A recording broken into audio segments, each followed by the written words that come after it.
just got this plastic stock tank de-icer, and this is the trough I have that I'm using for the chickens for the winter. I didn't realize when I bought this that you have to ground the trough, which is just a protection in case anything happens with the de-icer itself or the wire for it. Grounding it will protect me or the chickens from getting electrocuted, which is very necessary. I don't want that to happen.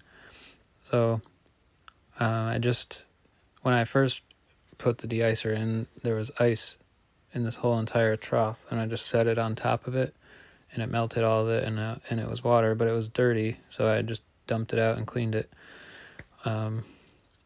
I got this grounding rod from over where I had the solar set up. I had two separate arrays, and I combined them into one, so I had this extra grounding rod that I wasn't using, so I pried it out, put it over here, but I couldn't get it all the way down in, so hopefully this works.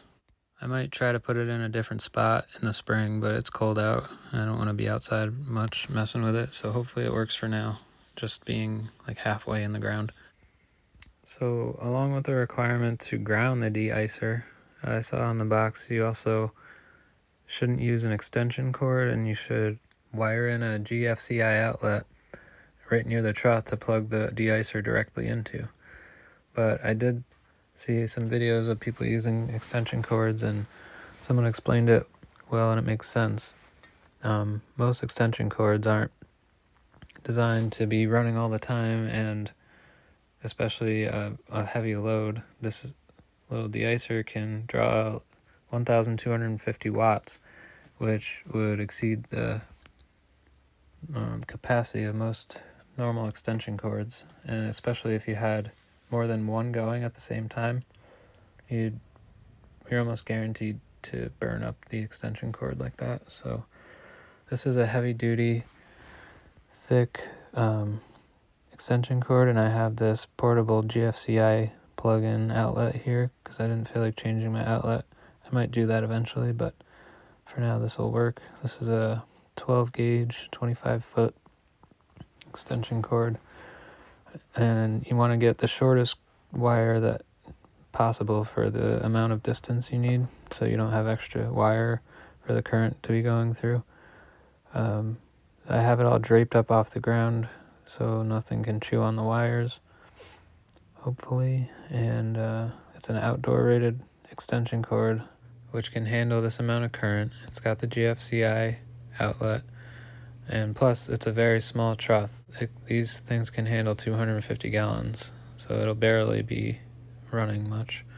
I also have this cord protector to protect the outlets where they plug in together, to keep it all watertight and keep them plugged in. This is just how I have it set up for now, and I definitely plan on making it nicer, but I didn't know it needed all this. So here's how the cords look when they're plugged in. It's pretty well routed off the ground, so hopefully it'll be okay. And so for the plastic troughs, they require the wire to be draped all the way down into the water.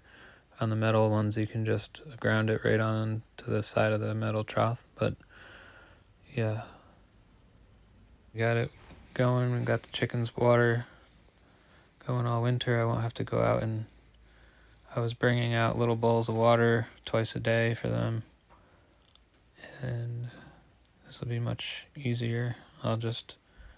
If we get a bunch of snow, I can just put some snow in there and it'll melt.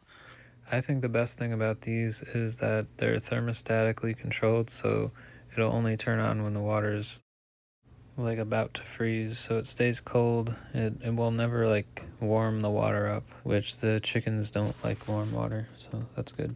I'm filling this up with the rain barrel over here. I had two of these connected together on these blocks over here next to each other.